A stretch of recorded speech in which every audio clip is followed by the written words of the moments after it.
would really like more to put scleroderma and rare diseases on the agenda, because we need earlier diagnosis, we need faster diagnosis, we need equal treatment throughout Europe, because I know people with scleroderma in other countries than Denmark, where I live, that has a different kind of treatment and access to treatment.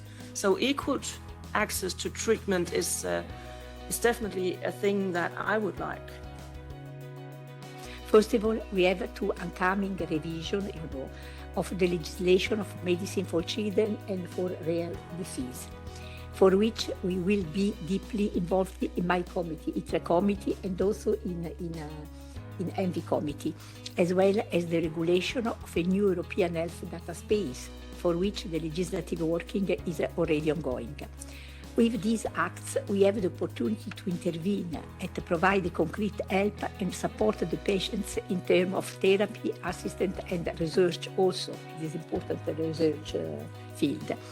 As a member of the European Parliament, I am committed to contributing to making Europe more responsible, competent, also in health, and present in the field of health, and therefore united in the fight against this life-changing disease.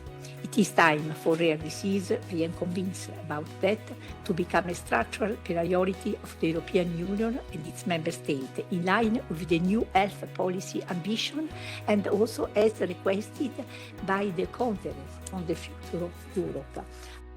Maybe it's not the number one priority, but according to the discussion we had today, I think that, I can't say a better involvement, an involvement of patients in the health technology assessment framework could be of a great value, because the qualities, the quality adjust life years are quite different from a patient perspective rather than from a policymaker perspective.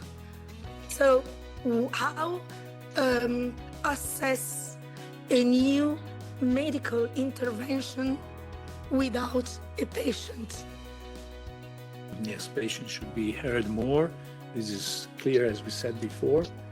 I think, as I already mentioned, that practically we need to have an easier way to access to the drugs, because as far as we are concerned now, it's becoming really very complicated and very difficult.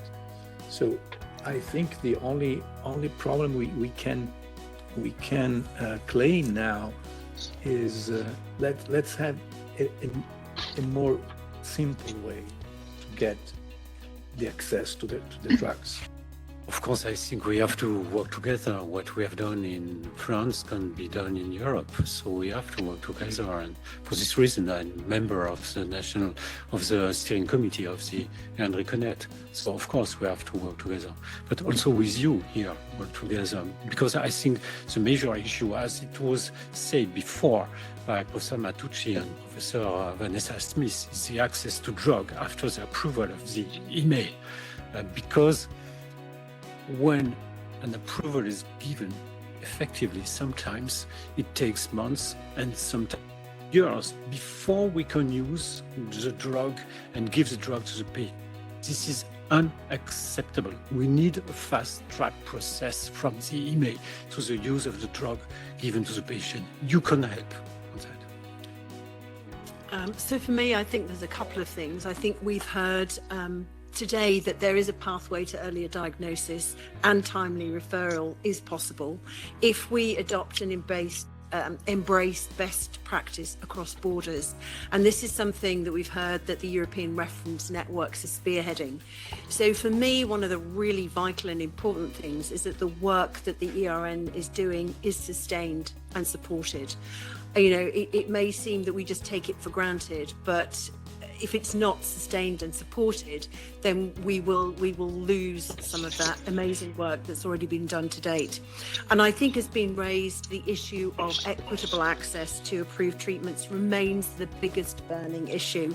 And I honestly think that requires leadership at a European level, So it's really encouraging that Patricia Toya has taken on an action to raise this at some of the highest levels, and I think that's really important.